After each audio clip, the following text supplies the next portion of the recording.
Hello, friends, viewers from around the world. My name is Dr. Samuel Jacobs-Abbey from the Jacobs-Abbey Global Institute for Leadership Studies based in Washington, D.C. area, and the host of Changemakers Forum, a social change event. Today, we are so excited once again to talk about the things that inspires us. And as most of you may know already, Africa is confronted with many challenges, many perceptions, and different mindsets. The world only seems to see Africa from its negative perspective. The good side of Africa has become virtually unknown because the world doesn't pay attention to the good things that happens to the African continent. In fact, to the extent that most people from the West or in the West have categorized Africa as one country, not knowing that Africa has about 53 countries. And so this program offers us opportunity to discuss the way forward and how to change the narratives and to help those who do not even have a perception or a perspective of the continent to educate themselves and at the same time speak directly to African leaders to see how we can bring social change implication. So it is against this backdrop that the Jacobs-Abbey Global Institute for Leadership Studies, in partnership with the Academy of African Scholars for Social Change, with a global support from Girls Excellence Movement, Aspiring Leaders Club, the Nurses Bond, African Girls Hope Foundation, and Be Inspired Radio, bring this Change Makers Forum, a Scholars for Social Change series to our viewers from around the world. And so, having given this premise, we will take a quick break. And when we come back, we will introduce our guest for you today. We are going to talk about some interesting things, and I can guarantee you she has done a lot of humanitarian work around the globe. She has received thousands and uncounted awards and honoring degrees, and it's a testament of good work. So when we come back, I will introduce my guest and we'll pick it up from there.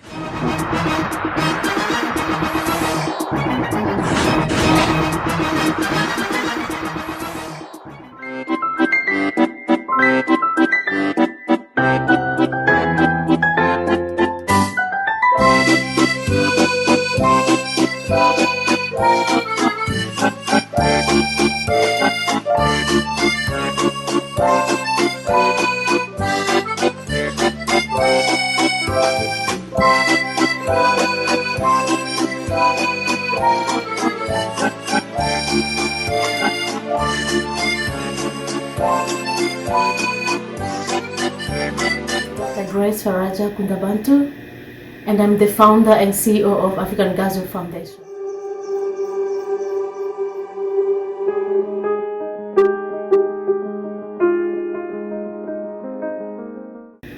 African Girls Hope Foundation exists to bring change by supplying girls with a free education. Our mission is to provide education to as many girls as possible. For we believe that by educating these girls, education will not only benefit them, but it also benefit their nations, their communities, and their families. I am Sandrine Nuera. I am in class 8. I come from a family of 9 members from DRC, Congo. That is my parents and 7 siblings. We are 5 girls and 2 boys. I would like to appreciate the African Girls of Hope Foundation for the support you have given me. You have paid my fees and my hopes of a brighter future is guaranteed. I'm confident that my goals of becoming a doctor will one day come true. Many of our girls are orphaned by war. These are the girls that have gone through different atrocities, different wars, and different circumstances in their lives. I'm in class 7. I come from a family of 8 members, 6 girls and 2 parents. My hometown is in Bungoma.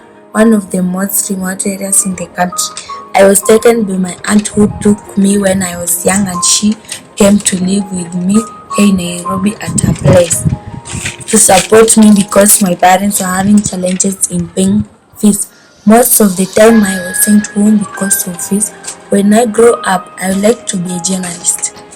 I appreciate African Girls Hope Foundation for support, and I promise to work extra hard as a way of showing my appreciation and earn good results. Thank you very much, and may God bless you and bless the work of your hands as you continue helping girls to achieve their goals and pursue their dreams. These girls have gone through a lot of difficulties, but as an organization, we believe that we can bring hope and bring smiles back to their faces. Join us, support us, and let's help the most vulnerable in our community. God bless you. These girls need our help. We need to support as many girls as possible. That's our mission. But we can do it by ourselves. We need your help. We need to stand together and give hope to these girls. Let's stand together as we transform the lives of these vulnerable girls and young women who are the future generation of our nations.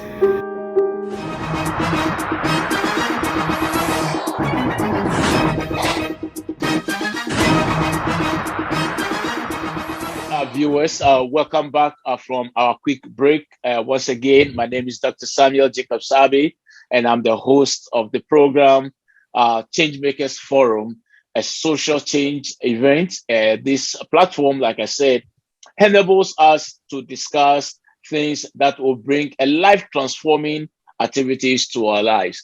And so today, I am very excited to welcome to our show Dr. ADAMA Kalokho. She's a proud descendant of Sierra Leone. And for those of you who don't know, those who know already knows that I have a deep affiliation with the Sierra Leone. Personally, I've been to Sierra Leone like 80 times. I've been to almost every place. I'm sure I'm even more Sierra Leonean than Adama, just for you to laugh. Yeah. But she has always had the passion of helping others and international development. Her parents instilled in her a deep sense of pride and appreciation for their Sierra Leonean heritage.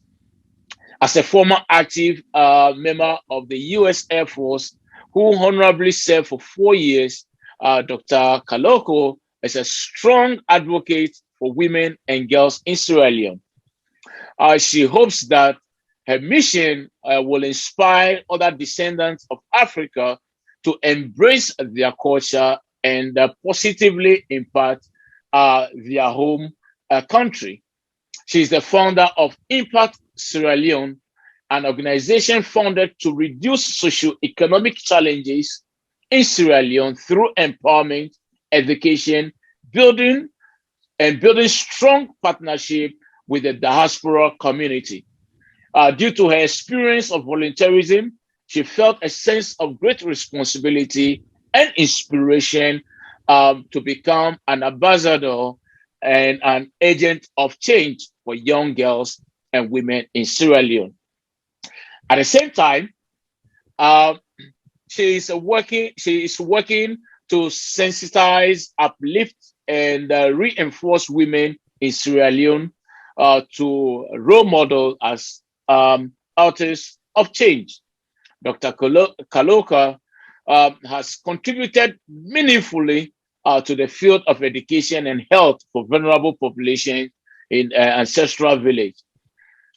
She chose a primary focus to help support women and girls in rural areas because of their huge lack of resources and access to services. So, listeners, I'm sure you agree with me that the list go on and on and on and on and on.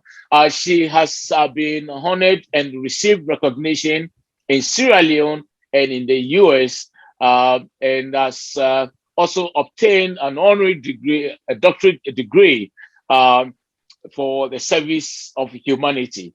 And so, folks from around the world, I am so excited that our guest for today, who by herself was also the 2019 DEAA humanitarian recipient, was chosen as a 2019 Global Goodwill Ambassador and was among the top 100 recognized human rights defenders in the United Nations in 2019. So, Dr. ADAMA KALOKOH, welcome to Thank you. Change Makers Forum. How are you? Thank you. I am well. I am blessed. I have a life in me, so I'm more than blessed, and I'm honored to be here today. Thank Very you. honored. Thank you. Thank you. Thank you. And we really appreciate having you. So let's go straight into our conversation. I read your bio and I have researched on you. I did a lot of extensive work on you. My producers and those working on our team did an extensive work on you. And one thing that caught our attention is your passion for humanity and your love for young girls and bringing inspiration and empowerment to them. To begin our conversation, what actually led you to become that passionate for humanitarian work? Yes. Well, I believe that we're all born to do something, and I really believe there's some things that God puts in each of us from young. And I can remember from young age being exposed to service. My mom and dad always had people over, and they always did things to help their communities in Sierra Leone. And I can remember those vividly as a young person, but I didn't know and understand that that would actually be my destiny as I grew older. But I believe that through different events, mostly my mom and dad, they really taught us to do good things, to be good to people. And I inherited those characteristics, and I believe it led me to service. So as you know, I always been very strong in my faith in church, learning principles that you have to serve in this world to do good and to be a good person. So I grew up as in a teenager knowing that anything that I did, I had to help people. And then that led me to the U.S. Air Force, again, service to humanity. So I've always had this surrounding of and feeling that if you know you have to serve, and in turn it will help you. And so as I got into my college years, I think getting into AmeriCorps, that's all about service. It's the American version of Peace Corps. And so doing that fellowship for 2 years exposed me to serving in Washington, D.C., serving in soup kitchens and shelters. And I found that it wasn't work. It really was something that I loved to do, seeing the person on the receiving end that maybe they did not have hope, but by the end of that day, your little kind gesture brought hope to their lives. And so I found that feeling, that good feeling, really is what I wanted to continue to do. But fast forward to my visit in Sierra Leone, I believe that opened the door to my service forever towards Sierra Leone. But I think with my parents migrating here in the late 60s, early 70s, and having all 5 of us here, they really always had we were all known to do something. We weren't going to just sit in the house. So, That's right. The service actually kind of began at home. You're going to wash dishes, you're going to take care of your sister, you're going to do work. So that kind of work ethic began within my family, and seeing my dad with these African organizations. They would have meetings all the time at the house. They would cook and they would host and they would talk about the issues that were in the villages, and most of them had been here in the United States. So I believe being exposed to that helped me learn as I got older that I needed to serve in some way, and it stuck with me. And I believe we're all, again, born to do something. Some things, when it's in you, it doesn't seem like work. And so for me, serving has taken so many different, I don't know how to say it, but it's really helped me out. I mean, even with the corona last year, we all faced it. It really helped me survive because mentally, especially for us in the United States, it really hit us hard, and it was just stressful to look at the news, to read the newspaper, to look on social media. Everyone was just, facing death left to right. And even me, I experienced death in the family for my younger brother. So I needed to serve to keep me from going into depression, So Right. I always give people advice. If you are going through a hard time, find a way to give back to somebody. Trust me, believe me, you will heal more faster than you think. Wow. Wow. Well, I used to be part of an organization. I'm still part of the organization called the Junior Chamber International, and one of the core mission of Junior Chamber International is service to humanity is the best work of life, and so it clearly it resonates with me. But having given this background and what actually inspired you to be more involved in humanitarian work. Of course, you had mentioned of the discipline instilled in you by your parents, which I recognize that, because some things you cannot take away, it stays with you forever. But I know you've also had opportunities uh, around, and then you just mentioned that you were in Sierra Leone a few times, and tell me about that experience, especially knowing that you are originally from Sierra Leone and going to Sierra Leone for the first time and seeing the Yes, beautiful mountains, in Sierra yes. Leone, and what was the experience like? Well, I tell you, one day, someday, I definitely have to get a book out. Again, I'm born and raised in Washington, D.C. My mom and dad are born and raised in Sierra Leone, and they are from the village. They're from the provinces, from the northern provinces of Sierra Leone. And so my first year I went to Sierra Leone was in 2003, December 2003. I followed actually behind my two sisters. I would have gone earlier with them, but because I was still in the military, my obligations did not allow me to leave. But my older sister went, my younger sister went. I said, I have to go to Africa.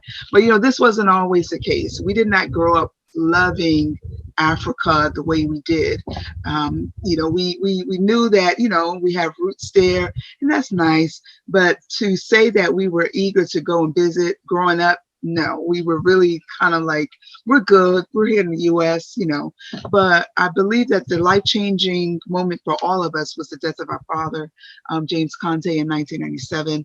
That changed our lives completely. And we knew how much he loved his Sierra Leone. He talked about it all the time, so much so that we were like, what is good? What is with this place? And he told us, this America is not your home. Your home is in Africa. So it's only after his death that all these things came back. And for me, I wanted his legacy to continue. I That's wanted right. the Conte name to live. So I put in my heart that, you know what, I need to do something for Sierra Leone in honor of my dad. So I took that with me in December 2003. My first time going, again, I went alone. I was not with my siblings and my mom, but my mom did kind of give me like free training. Like, when you go, I'm Christian. Most of my family is Muslim in Sierra That's right. Leone. My mom said, just respect them. You pray, they will pray over you. Just respect them. And so I had to understand the cultural traditions. I had to respect them. So it's all about respect and That's right. knowing that although I'm born in the U.S., the roots, the blood that runs through me is Sierra Leone blood. So I went there already kind of having this preparation, but I went there proud. Like I know a lot of people who are in the U.S. who are doing their DNA, and God bless them for that, That's right. But for me, I went there knowing that I have roots in Sierra Leone. I know my great-great-great-grandfather was a diamond miner. I know That's a little bit of right. history. So I had that pride in me. And when I went, as soon as I got off the airport, they had already heard about me because, again, Hmm. my siblings had traveled. And so they heard about Adama because I have done some things I've always loved, service. I love humanitarian work. And so they heard, Adama as is coming. And they met me, my mom's siblings. I was met with a sign, Adama Conte from the USA. And it was just kind of like from the moment I stepped on to the sign where it says Lungi Airport to Yeah, the side where the family meets, I knew I was home. And they took me as their own. I didn't even feel like an adult. They took me as their child yeah, because my mom is the eldest of about 13 or 14 kids on her dad. So they look up to her. And so me being a child of hers, they took that ownership that this is our child. that's right. So, being embraced at the airport, they clapped and celebrated me as I came towards them because they knew that I was there. So it's just kind of like, like, wow, this is kind of like emotional. Why am I crying? Wow, And exactly. never met them, but through pictures and, from the time that I was there, everyone wanted to see me. They're like, I heard that, Maimuna Shout is here from America. So, every day was just, we have to go and visit your mother's aunts who helped raise her. And so, it was an experience because it felt like I never knew how much family I had until I went to Sierra Leone. And I never knew what family meant because when you're here in America, you work hard, you kind of stay to your own, you go to social events, but then you come back home. But in That's Africa, right. I felt like everyone is around you. And if they don't see you tomorrow, they'll see you the next day. They That's come right. here and they take care of you. And it was more of that kind of feeling. So I felt the warmth of Africa and I felt like, oh my gosh, this is beautiful. Like I was afraid, but my fears, melted away. I visited so many people and it was like I had 3 weeks, but everybody was like, I want to see her. I want to see her. So That's I felt right. like a celebrity and I could not get to everybody, but I did get to the most important people. Again, my dad passed away. So I said, I have to go to his village. So I reached his village. Before I could even reach, people had already saw All me coming right. and they were like running in tears. And because of my dad, I never knew how much emotions were still there. They Wow. were all falling to the ground weeping because they know that, this is their brother, their uncle, their father's child who has come to meet them. And a lot of them did not get a chance to say goodbye to my father. So it was an emotional time going to his village. But at the same time, they knew they had family when they saw me. They like, wow, our daughter is here. She has come here. Wow. And they took me around the village, and of course I stood out as the American, but it did not matter. But some of them did not speak English. I did That's not yeah. speak Timony, but Yeah. they did not care. It was just more like this, we're going to just teach you something. So as I'm going along the way, they're teaching me some words, the greeting, topiendera, and, Yeah, that's right. but it felt like it was an extended family. And, of course, me as a guest, they had already prepared the soup, That's and right. That's right. as I approached the area where they had, prepared for me, they had the bench and they said, this is for you. So they treated me like, I wouldn't say a queen, but they treated me like they really do take care of guests. And That's I right. was just like, no, it's okay. They said, no, it's for you. The soup is coming, right? It's like a big deal. And And they this, really this took it coming. serious to welcome me. And then after that, they had prayers. They called an imam or I think a Hmm. Muslim leader, and Yeah. they did like a sarah, a ceremony Hmm. for my dad. And I was like, oh, like they I all know. surrounded me because they knew I was coming, and they offered prayers for my family and also for my dad and all those who had died. I went to see all of the people. I never met any of my grandparents alive, but I made a point. I said, I have to go to their grave sites and let them know their granddaughter is here to pay honor to them. So they took me to all their grave sites. We prayed and I cried. I let them know your granddaughter is here. And those things stuck with me to this day. This is way in 2003, 2004, because I went 4 years straight. But it was a time where I said, I don't even feel American, That's and by the end of the day, I was speaking more to me, So I'm learning cultural. I'm embracing the family, and I'm eating the food. I told them I don't eat spicy. They said, okay, no, we don't make spicy for you. And I eat the soup, and I said, this is spicy. I know. And I said, oh man, give me the water. So they just laughed, and but some people, they always say, you have to be very careful, because when I was in the city, I told them I'm going to the village. They said, hey, okay, let go with you. And I'm like, I'll be okay. I'm a big girl. Like, God go guide you, go protect you, will bring you back. And they were like, cover me, like, you'll be okay. And I'm like, what is in the village that y'all don't want? But it was an experience that I can't even, I can talk about for days. One of the things that was most remarkable, my dad has a sister that's still alive, and she's kind of considered like the matriarch. And so she was like one of the final ones that I met. And, when I met her, she just fell on the floor for like a long time. So I'm standing like, okay. I mean, it was just like a long time of her weeping. And because that was her younger brother. So they were just, I mean, they're looking at me, I'm looking at them, and I'm like, should I cry? I don't know what to do. So she just took my face and just embraced me. And so that was just love. When people say family is love, for me as an American, African American, and a Sierra Leone descendant, that was what I feel like is love. That really prompted me, and I think it just kind of magnified my wanting to do more for humanity. Wow.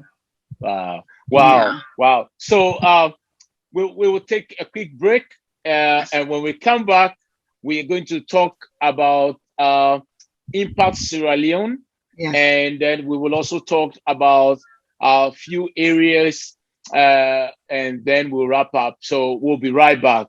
Stay tuned. Hello, welcome to Jacobs-Abbey Global Institute for Leadership Studies, a research, teaching, training, and leadership institute that critically provides strategic transformational thinking to leaders and students with the opportunity to develop and create lasting impact in their institutions. Championed by a world-class faculty, one-on-one executive coaching, and peer learning, our programs are offered both online and in cohort sessions.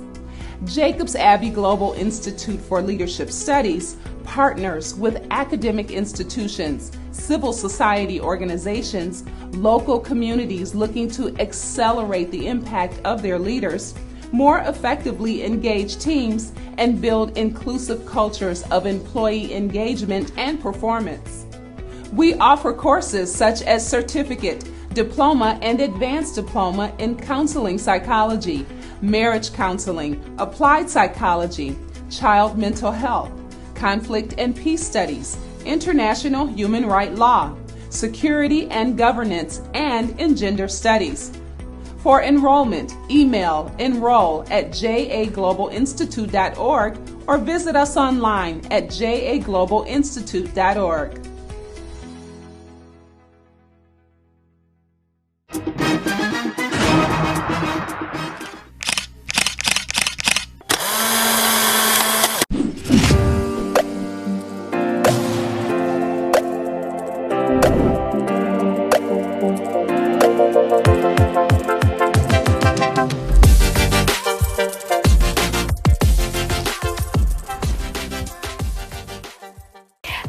to healthcare has a direct impact on the quality of life of American citizens.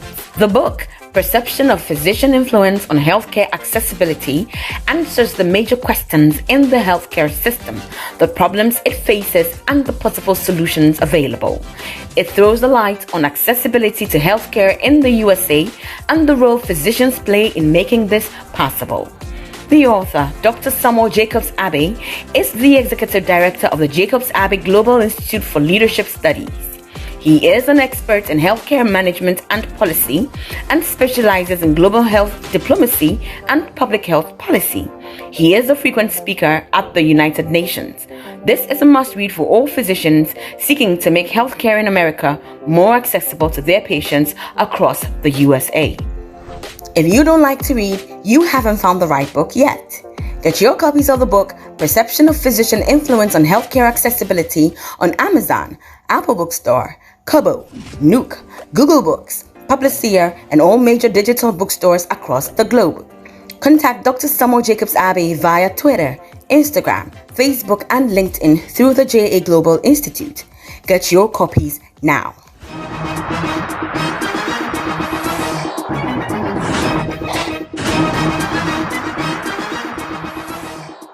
Welcome back from our quick break. Again, my name is Dr. Samuel Jacobs-Abbey, and I am your host, Changemakers Forum. As I said, Changemakers Forum presents opportunity for Scholars for Change series to discuss issues of importance pertaining the African continent in general, but we deep dive into the specific countries and identify areas of which we can support and also raise awareness of the challenges those countries faces. So, Dr. Adama, I want to welcome you back to the program. Thank you. I like the fact that you shared your experience in Sierra Leone, and you talked about one part of your family being Christians, one part of the family being Muslims, and that is one of the uniqueness of Sierra Leone. And sometimes I even wonder how they are able to coexist peacefully. One may cite that, well, there was a conflict, but that has nothing to do with religion. It's all about politics and control of diamonds and stuff. But that peaceful coexistence that lives among the people is something that has always been very fascinating to me. But I want to go deeper into our conversation, and then let's talk about Impact Sierra Leone. Yes. I would be surprised if you have not established an institution to support the welfare of people in Sierra Leone, because the way at which you spoke about Sierra Leone and the passion, and when you look on social media, I have known politicians, civil society organizations, diplomats, all from Sierra Leone. And I can tell you, not because I'm having you on my show, but I have never seen any one individual who is so passionate about Sierra Leone and talk about Sierra Leone on daily basis and find ways and means by which to align Sierra Leone to even your daily social posts on social media. And so let's talk a bit about Impact Africa. What is it about? What is the mission? And what inspired you to establish this organization? Yes, thank you. So Impact Sierra Leone is a result of many, many, many years of me wanting to do big things in Sierra Leone. I have always been a part of groups that are here in the U.S. doing things in Sierra Leone, serving in different capacities. But I always knew that I could do more. And I believe different experiences led me to really finally launch Impact Sierra Leone last year, 2019. And then in 2020, we became a 501c3. But again, it took many different experiences. It took me losing my job in 2019 that led me to Save the Young Girls Foundation. It's a foundation that has young girls who have been orphaned or who are in dire situations through different things such as the mudslides, the war, and just some of them just really in some really dire needs.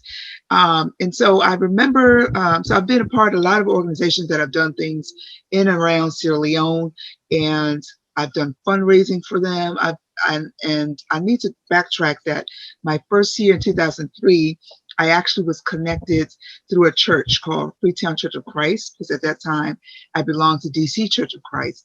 And so we had that they were our sister church. And I remember when I visited them, they told me, don't forget me, don't forget us when you go back to the US. And so they're actually the first, I guess, service projects that I did is the Freetown Church of Christ. I came back to the US and I kind of became their voice, and I started organizing fundraisers for them. And at that time I was still with other organizations, but that was like my first I guess baby in a sense. Maybe, yeah. So I raised I went to the church. I convinced our church in the US to kind of adopt them. And so by the following year, 2004, when we went and sent barrels of backpacks, school supplies, and Christmas toys through my efforts. And Wow. so that was my first entry in thinking that, wow, there's a lot of needs. One thing that you do when you go to Sierra Leone, it's beautiful in Sierra Leone, but you can really know that there's a lot of needs on your That's left right. and right. So if anyone says that there's nothing to do, they don't know what they're talking about. There's always something to do and give back. And so with the work, what I did with the church, it helped me grow in my confidence in seeing that, you know, I just felt like I would go to sleep thinking, what else can I do? And so the following year, 2004, I organized a clothing drive for the church. So I'm just letting you know that particular work with the Freetown Church helped me grow in my desire to do humanitarian work in Sierra Leone. But I knew that I wasn't just limited to the church. And so, of course, with families, you know, family is going to be a whole nother charity, you know, because all the time. they, you know, so I knew that. But I knew that working with some of the girls, my heart grew towards the young girls on my second visit, because I know that if my mom never traveled to the US, I was going to be a Sierra Leone girl. And so I always place myself in that when I see them and I see the potential, but them not being able to reach it because of the lack of funds, the lack of opportunity. And so fast forward to 2019, I knew that when I lost my job, you know, sometimes you lose things, people think you're losing, but you really gain. I gained a sense that, you know what, there's more to what God wants to do in my life. Like, there's a reason why. And so I started really taking ownership of social media, using it for good. Some people use it for bad or trying to do something. But I said, you know what, I'm going to use it to grow myself, because I know that life is short, number one. We don't get 2 times to live in this life. So you have to push to live the best life, but also to leave a legacy, not just to live for yourself.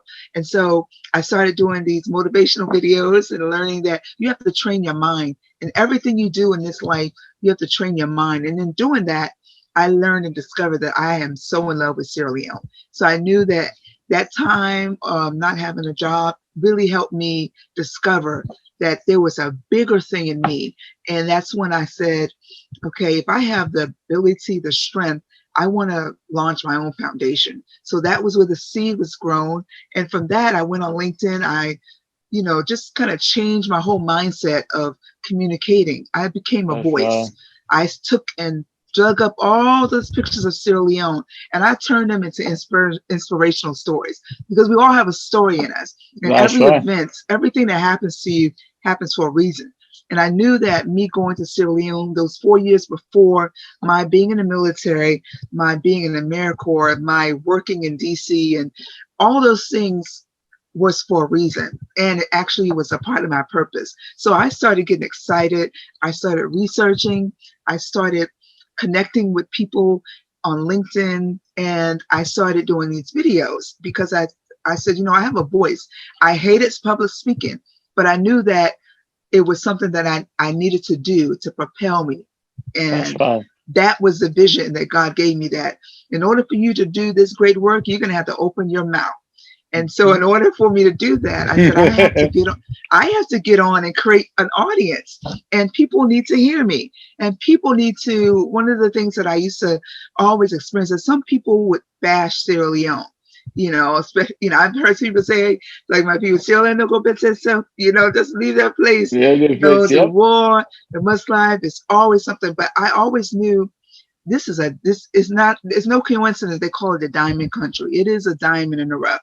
And I remembered how much my dad and my mom used to talk about their days when they grew up, how good it was. And I said, well, it could always be good again. Never mind the people that say this or that. I just drowned those voices out. And I said, I'm going to show people, use Facebook, use Instagram, use LinkedIn to show people the beauty of Sierra Leone through my eyes. And I was so happy that people, my American friends, were like, wow, I never, tell me more about Sierra Leone. So that added to my zeal to say, I need to do something that can bring all this together. So Impact Sierra Leone is this house I call that brought all these different guests in. And I get to entertain people through my service, but also through cultural appreciation.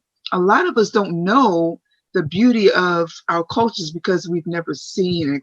We've only seen what people post or, what people let you see.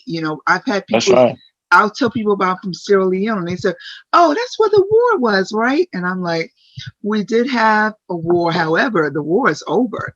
And, Sierra Leone has beaches. Sierra Leone has tourist attractions. Sierra Leone has people that love to help people. And so I decided that my voice on social media, I'm going to let people see Sierra Leone in a better light. And it really became my passion. It wasn't even work. I used to, literally before after saying prayers, I'm like, okay, let me just send the beauty of Sierra Leone. I have this thing called the Chronicles of the Diaspora Queen. Yeah. So I would tell stories based on pictures. And I would, again, I've met so many, I went to a lot of the villages. I went to McKinney. I went to Maboraka, Yonibana, Rokonta, that's where my grandmother was born. And so I went to Konta. I remember vividly, we were in a car and, it was like one of those things where the roads were really, really rough. And they said, okay, we have to come out now. We're just going to walk just small.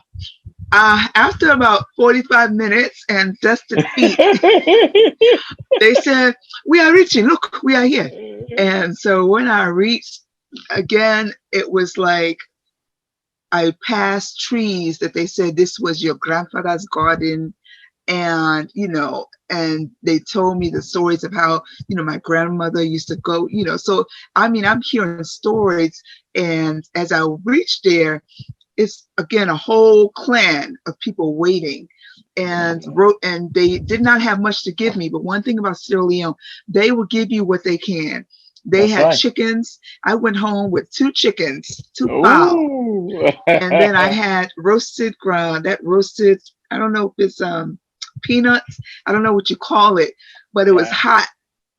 And they gave it, and they said, give to her, and they gave me peanuts, and I'm like, this is it's amazing how people that don't have much can give. So I said, how can I not give back? And so I knew that when I saw the kids, some of them not having shoes, but they were happy to see me. They were clapping. And I said, I have to come back. I don't know how, but this, a combination of meeting the different people, the different kids, I'm like, this is it. And I knew that when I came back to the U.S., it was all about strategizing. So all of this culminated, just really prompted me to say, it's time to start asking how to start an NGO, talking to different people who are doing it, networking, connecting, and really trying to get the resources. Because it can be a fearful thing to start an organization, because you're thinking, what if it doesn't work? But what if it does? What if it does? And so I think once you have a passion in you, you knock down those barriers. You just say, you get yourself organized and you keep pushing. And so Save the Young Girls was my first effort that I connected with through LinkedIn, a young lady by the name of Susan Marie Cisse, who had all these girls that were abandoned and in unfortunate circumstances. And so I decided to become their voice in the U.S. And help get resources to them. And by the time the end of the year, I was able to raise money for their uniforms, working with different people. We did GoFundMe for their school supplies, and I just was energized by the end of the year. And then that's when I officially registered Impact Sierra Leone. And I knew that I wanted a name that will say, Sierra Leone is going to change. Like you said, change maker. I didn't want to just go and just be like one of those people that just drop some cases of water, some clothes, and just say, God bless you. I wanted to really have an empowering experience. Anything I do, I try to include empowerment, because if you can't leave that kind of feeling with people, what are you leaving them with? If you don't empower them to also do something for themselves, I feel like you've not done all of what you should do. And so empowerment, inspiration, those are like my tag words. I want it, whatever I do, whatever I touch. And of course, when I was embraced with the young girls, I knew this could be me. And of course, meeting some of the girls that were named Adama, I'm like, oh yeah, this could be me. That could be and me. So that's right. I thought, as a child, I know what it meant to be insecure about who you were and to limit yourself based on your insecurities. And then to look at them not wanting to talk, being shy, I'm like, wow, this is me. And so I decided that in anything that I could do, I know there's a power in your voice. There's a power in words. And I was very creative. I love doing artsy stuff. And so I said, I'm going to use that gift. Somehow, I couldn't go into design, but I'm going to use that gift. So I would create different empowering posters and stuff, and I was able to send it to the girls. I am empowered to inspire. I am empowered to do great things. Greatness is in me. Okay. And I took it upon myself to use that to really encourage, uplift, and build up. And so that was like my first effort that led me, I think in December 2019, I had a compassion donation drive. And that was my first effort where we did with Save the Young Girls. We raised money to buy, I think we shipped like 3 barrels of school supplies and clothes and shoes for the girls. And so many people from here embraced it. They were like, my daughter doesn't fit these shoes, and I have bags. And so I was all over the Washington, D.C. area picking up clothes and shoes and staying up at night, putting on my African music. I love Mandingo music, by the way. That's right. That's right. I love music. If you know me, you know that I love music, but I would use that as I'm packing the bags, packing the barrel. And again, this was not work. It was just like, for me, somebody is going to get something that they weren't expecting and change their lives. And so fast forward then, I realized with Save the Young Girls, we needed a board of directors. So I formed a board of directors so that we can have more oversight, more ability to help support them. And then I just was connected. Again, connections are key. Anything you want to do in Sierra Leone, if you don't have the right networks, you may fall into maybe the wrong person that may not have your best interest at heart. And so I always tell people, make sure you connect with the right people, because not everyone will be honest. That's just fact. That's everywhere you go. But sometimes, life. When you're from here, you don't have that ability to be there. So you want to make sure you connect with the right people. And so I've been blessed to connect with some really good people that I've been able to have accountability with. And so one of the things as I was working with the girls, I realized that sustainable development needed to be a part of everything that I do. And after I became a global goodwill ambassador, they are all about sustainable development, changing lives by helping them and sustaining them for a better future. And so that became something more a part of Impact Sierra Leone. And I knew that I had to have the right staff. So I got connected through farming in April 2020 through a relative and a colleague over there. And so that became my next baby. Like I knew my dad used to say when he was growing up, they used to do farming. That's a major source of income in the village, and the sun is there. So that's really what they know. There's no malls. There's no big marketplaces. There's farming and agriculture. And I knew that if I was going to really have a good impact in my dad's village, that's where I wanted to start. He used to talk to me all the time. Don't forget Yonibana, And so I if you go on my Facebook page, you always see Yonibana, because that's where he's from, and I believe that I feel like that's how I keep him alive. And so farming became a major part of Impact Sierra Leone because it helps more of the community. It really reaches the communities in a great way.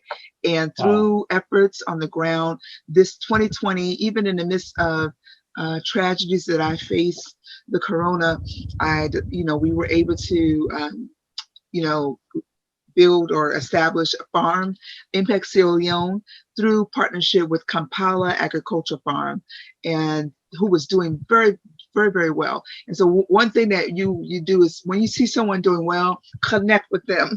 Connect. And through that effort, we were able to establish many farmers who weren't doing anything.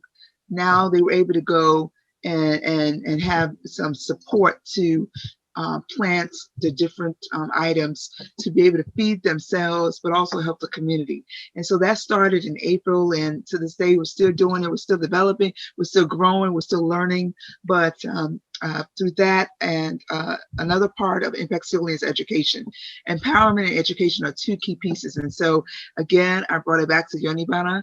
Yonibana Secondary School is where my dad attended, and my mom also attended. And so I knew that through other groups that I had been, and we did some work with ISS, I remembered them and knew that, I wanted to do something with the schools.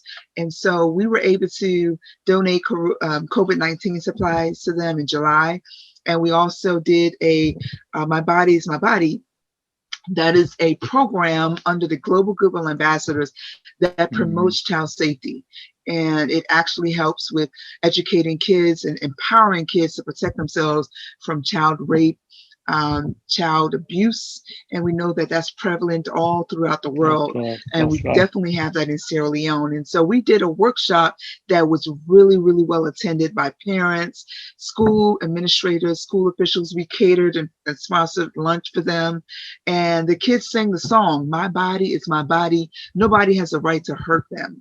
And we empowered them, and we also gave them posters that they can put and as a remembrance. And so the principal and the vice principal was very appreciative, because that was the first time a workshop of that magnitude was done.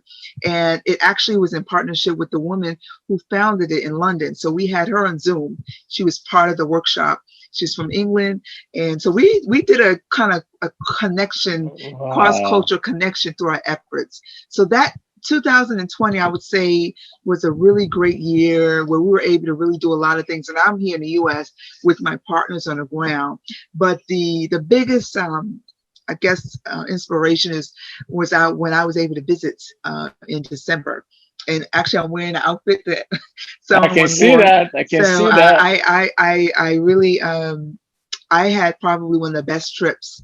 It was definitely a mission trip with a purpose, but it was a joyful trip. I met the farmers for the first time. They heard about ADAMA. So to meet them, everyone who I met me with singing and songs and praises. And I said, this is Sierra Leone. They are great. The gratitude really set my heart. So, I met the farmers, I met the female farmers, I took pictures with them. I went to the village where we have established as the Impact Sierra Leone farm. We met the villagers and we had to meet the leaders. You always have to pay respect to the leaders. So the ones who own the farm, they call them and we had to pay our respect and honor them. And of course, we had to snap picture. And so we sent barrels of clothes ahead of time. So I was able to be a part of the distribution. And, you know, we didn't have enough to give to everybody, but again, you know, every time you go to Sierra Leone, you know that you want to come back and do more. I met Save the Young Girls, the girls that I have been supporting for the last 2 years. Of course, they met me with singing and hugs and tears. And Global Goodwill Ambassadors sponsored like a birthday party for them. I was a part of that. So January, I think 9th, we had some of them had never had a birthday party. And because through our efforts and partnership with Global Goodwill Ambassadors, we had a piñata. We did the My Body's My Body workshop. We had dances. The girls performed Indian, African. It was all about empowerment. We had birthday cake, and then they each received a personal bag, courtesy of Impact Sierra Leone. And again, I love art, so I created a little miniature poster that was laminated that they can keep, and it said, "I am beautiful. I am beautiful. I am brave. I am brilliant, and I am empowered to inspire." And it had their name. And I worked on that for like 3 months, you know, and it was a joy when they saw their name and they can hold it and be able to say that they have this to take and keep with them. And they cried, of course. They could not let me go. So that was Save the Young Girls. But in addition to that, we also have an orphanage in Mount 91. I'm sure you know that's in the Tongariri district. We connected through them because there's an organization called FARMS, Family Agricultural Resource Management Services. Through the farming, we caught the eye of them, and they decided to support our farmers as they support orphanages. And so every month, Farms has been giving produce to Peace Village and Save the Young Girls through Impact Sierra Leone. And so they get distribution of bananas and cassava and yams, all these things that add addition to their monthly, you know, rice. And so Peace Village, through that effort, in September, October, when we were doing the distribution, they let us know that the kids don't have school materials. So I organized a school supply drive. And so when I went in December, we distributed, each child got a new book bag with school supplies. And again, it wasn't even work. It just seemed like one of the best moments of my life. And some of the children just came and just hugged me. I had my mask on, but eventually the mask came off. I said, God protect me, but you know. And we also did a miniature My Body's My Body workshop. So our plan is to actually take My Body's My Body throughout the village of Yonibana. God give us the resources to teach these kids and empower them, and actually hopefully reduce the number of teenage pregnancy that's going on in the village, and a lot of the unfortunate circumstances that are happening to our young girls. So I could say that this year, although it started off in a tragedy, I could say that God used it and ended it for his purpose. And it was, we're still telling the stories. And don't forget that I did have time to go to the beach. I said, I'm working. I said, take me to Lumley. And I went, we did videos at Lumley, and I stayed in Coastal Town, and I said, let's do a video here. When I went to Leone, I said, I want people to know and see Sierra Leone. So stay tuned because more videos are coming out. That's right. Yes. Well, I really, really, really want to thank you. This is a very interesting conversation, and unfortunately, we ran out of time, but listeners, you can see that there will be a very good reason to bring ADAMA back to continue our conversation. But before we wrap up, we take a quick break, and when we come back, we will ask ADAMA for her last words, and we'll wrap up with it. So stay tuned. We'll be right back. Wow, that's an interesting conversation. They say I love to hear such great stories, and for me, one of the reasons why I'm inspired that I was able to put this proposal to the Board of Trustees to approve this was because I felt, look at this rich conversation. Yes. All this would have been kept and nobody will get to know. Yes. And you never know who would chance on the video to watch and be inspired by the message. You know, so I'm glad we did it. So let's Yes. wrap it up. Um, Yes. all right, so folks, once again, I want to welcome you all back from our commercial break. We've been on this show, and again, this show is a Change Makers Forum, and today I am so blessed that we have Dr. ADAMA KALOKOH, who has been a great blessing to us. I'm sure every one of you who tuned in has really enjoyed yourself. But Yes. before we wrap up, I want to ask Adama. So I know you shared a lot of good things, but of course, running an institution always comes with challenges as well. Before we go, can you share with us maybe three challenges that you've encountered and what you can use this platform to appeal to listeners and viewers to see how they can help resolve or keep the problem that you identify? Yeah. So of course, always when you are working with people on the ground and you are in the U.S., there's always going to be communication challenges. You Mhm. say this, they think you say this, and so I've had some, challenges with some of our beneficiaries. We try with regards to trying to help improve, but also trying to keep them accountable. That's And right. so sometimes, it can seem like you are being persistent in getting, like bookkeeping and, when you donate things, you want to make sure you account for it. If for working with the people that are partners on the ground. And so That's sometimes right. it could be that their thought is maybe that's not needed. Where you're here, you're a 501c3, you're a government organization, you definitely need those things. So it's Mm. always a matter of making sure that they understand the reason why without you offending. I think there's always a way you say things.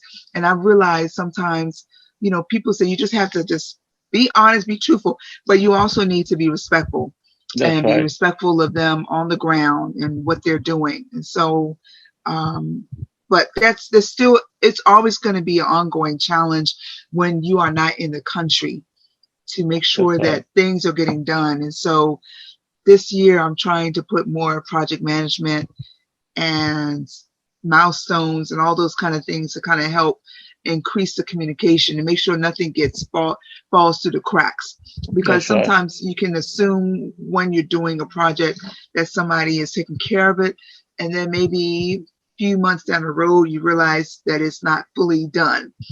But it's not your fault, it's just not keeping up on top of people. So one of the things I wanted to do is try to, better the communication and help people really understand the end goal, that we, number one, want to stay an organization and be able to stay within the 501c3 status and make sure that, we do what we say we're going to do.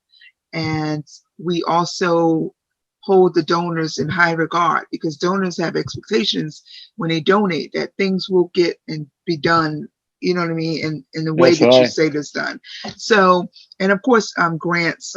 We really are doing so much good work, but now I believe that I've exhausted a lot on my own, Yeah, that's but it, right. I'm always at the belief that keep your mind positive and things will happen as it should.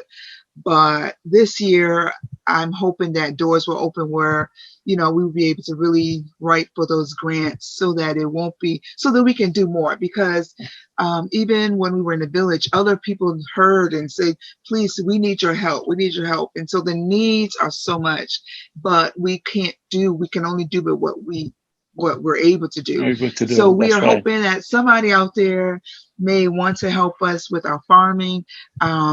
We really want to promote sustainable development in Sierra Leone and maybe have a way to connect more with the diaspora. I want more people to connect more with Sierra Leone and feel what we're doing. There's so many women that I met that know how to sew, that don't have a sewing machine. There's so many young girls that I met with potential to do things, but just don't have it. There's so many young girls that I met that don't have hygiene. the menstrual issue is a big issue that they, what they call menstrual poverty, they don't have.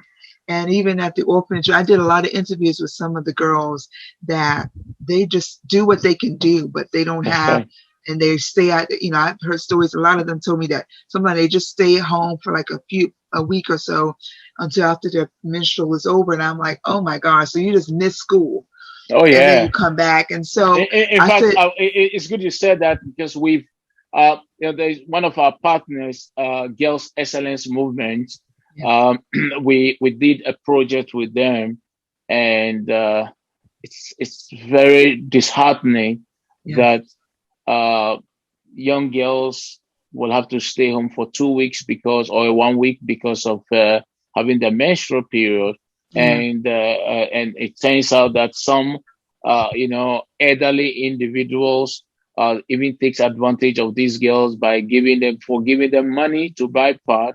They will have to end up having sexual relations with them in order for them to, which is so disheartening. But it's another conversation that we will talk about it later. I just chip in for our wrap-up session. Right. I do have, I'll tell you that I have probably about 20 barrels of clothes in a shed that need to be shipped. One of the greatest needs, and some people may not agree, but a lot of the greatest needs in the village was just basic clothes and supplies and stuff. And so if I have the ability, that's one of the things I wanted to use this year to really help ship the barrels and be able to distribute them while we continue to do other things. Because when you provide the basic needs for human beings, they can actually do the farming and be able to go to do other things. If they don't have the basic needs, if they don't have food and water, how can they work and sustain themselves? So I'm hoping that we can use this year, now that we've been able to do and show people that, we are really trying to do some things. We're hoping somebody that is from Sierra Leone, that is from Yonibana, that is from the village, and the females. I really want to connect to the women like me, women who were born in the U.S. and have parents that are born in Sierra Leone. I really want to reach that audience even more, because we have more power.